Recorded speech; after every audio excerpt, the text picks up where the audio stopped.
Stop, रुक जाओ, रुक जाओ. Why are you running? Why are you running? From your life, from yourself? Can you escape from yourself? Can you forget yourself? How can you forget your nature? How can you forget your way of thinking?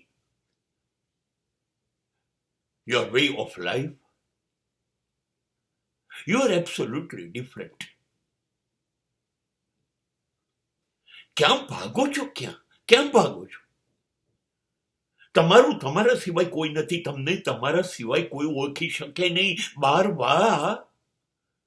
બહારથી જાણે અંદરનો માયલો, તો જે માયલો બેઠો છે ને એ જાણે. ક્યાં જશો? શહેર છોડીને જંગલમાં તમે જ જશો કે બીજું કોઈ? અને તમે તો જ્યાં જશો ત્યાં તમે જશો ને. એવું થોડી છે. શહેરમાં તમારો સ્વભાવ જુદો થઈ જાય, જંગલમાં જુદો, હિમાલયની ગુફામાં જુદો.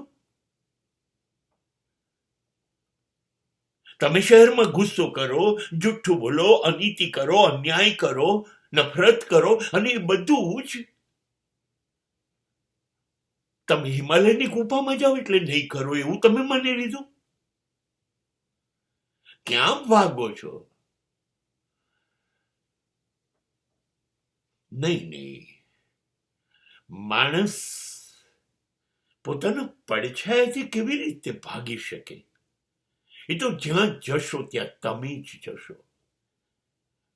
જો તમે અહીં તમે નથી બની શકતા, તમને ગમતા, તો તમે ભાગીને જ્યાં જવું હોય ત્યાં દુનિયાના કોઈ પણ છેડે જાઓ. તમે તમને ગમતા નહીં બની શકો. રવિન્દ્રનાથ ટાગોરની એક કવિતાની અંદર જ્ઞાની બન્યા પછી બુદ્ધે પ્રથમ ભિક્ષા પોતાની પત્ની પાસે લેવાની હતી ત્યારે યશોધરા પાસે ગયા અને યશોધરાએ પૂછ્યું કે જે શોધવા ગયા હતા એ મળી ગયું?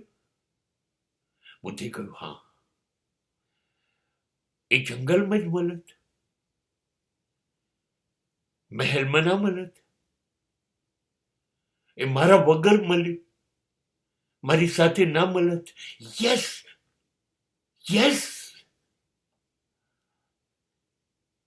અને બુદ્ધ પાસે બધા જ પ્રશ્નોના પૃથ્વી પર જવાબ હતા. આ પ્રશ્નનો જવાબ નહોતો. कहां भागेगा खुद से तू? ક્યાં ભાગશો તમારાથી? તમે એના એ જ રહેશો. એના કરતા સ્વીકારી લો ને, જ્યાં બેઠા છો ત્યાં. હું તો આવો જ છું. હું આનાથી બીજું કશું ના હોઈ શકું. એક સૂત્ર સાંભળ્યું હતું, માણસ એનો સ્વભાવ બદલી શકતો નથી, સ્વભાવ સાથે જ જીવે છે. એનો સ્વભાવ એ એની સાથે જાય જ્યારે એ મૃત્યુ પામે.